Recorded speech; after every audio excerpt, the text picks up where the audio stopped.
തിരുവനന്തപുരം വിമാനത്താവളത്തിലെ കരാർ ജീവനക്കാരുടെ സമരം അവസാനിപ്പിച്ചു. എയർ ഇന്ത്യ സ്റ്റാറ്റ്സിലെ കരാർ തൊഴിലാളികളാണ് സമരം അവസാനിപ്പിച്ചത്. ശമ്പളം ബോണസ് വർദ്ധിപ്പിക്കാമെന്ന ഉറപ്പിലാണ് സമരം പിൻവലിച്ചത്. ലോഡിംഗ് തൊഴിലാളികളുടെ ശമ്പളം 20% വർദ്ധിക്കും.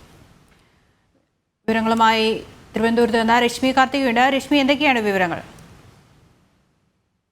ഈ എയർ ഇന്ത്യ തൊഴിലാളികളുടെ കരാർ ജീവനക്കാരുടെ സമരം ഇപ്പോൾ അവസാനിപ്പിച്ചിരിക്കുകയാണ്. അവർ കുറെ നാളുകളായി ശമ്പളവും ബോണസും വർദ്ധിപ്പിക്കണമെന്നുള്ള ആവശ്യം മുന്നോട്ട് വെച്ചിരുന്നു. കഴിഞ്ഞ ദിവസം രാത്രിയിലും ഈ ആവശ്യം മുന്നോട്ട് വെച്ചപ്പോൾ അധികൃതർ അംഗീകരിക്കില്ല എന്ന് പറഞ്ഞതിനെ തുടർന്നാണ് ഇവർ സമരവുമായി മുന്നോട്ട് പോകാൻ തീരുമാനമെടുത്തത്. ഇപ്പോൾ ഉച്ചയ്ക്ക് ലേബർ കമ്മീഷണറുമായുള്ള ചർച്ചയിൽ തീരുമാനമായിരിക്കുകയാണ്. ഇതേ തുടർന്ന് ബോണസും ശമ്പളവും വർദ്ധിപ്പിക്കാൻ തീരുമാനമായതിനെ തുടർന്ന് അവർ സമരം പിൻവലിച്ചു. ബോണസ് 1000 രൂപ വർദ്ധിപ്പിച്ച് 18,000 രൂപയാക്കിയിട്ടുണ്ട്. ലോഡിംഗ് തൊഴിലാളികൾക്ക് 2,700 രൂപയാണ് ശമ്പള വർധനവ്. പുഷ് ബാക്ക് ഓപ്പറേറ്റർമാർക്ക് 10% വർധനവുണ്ട്.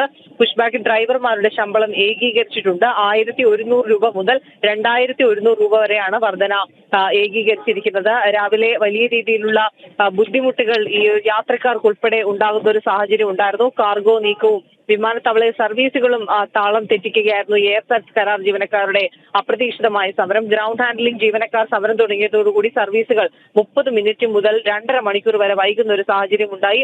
വിമാനത്തിൽ നിന്ന് വേഗത്തിൽ പുറത്തിറങ്ങാനാകാതെയും ലഗേജ് ലഭിക്കാതെയും കുട്ടികളും ഗർഭിണികളും അടക്കമുള്ള യാത്രക്കാരും കടുത്ത ദുരിതത്തിലായി. പിന്നീടാണ് ഉച്ചയോടുകൂടി ഈ ഒരു സമരം ശക്തമായതിനെ തുടർന്ന് ലേബർ കമ്മീഷണർ അധികൃതരും അതോടൊപ്പം തന്നെ ജീവനക്കാരുമായി ചർച്ച നടത്തി ഇപ്പോൾ തീരുമാനത്തിലെത്തിയിരിക്കുന്നു. ദൃശ്യം.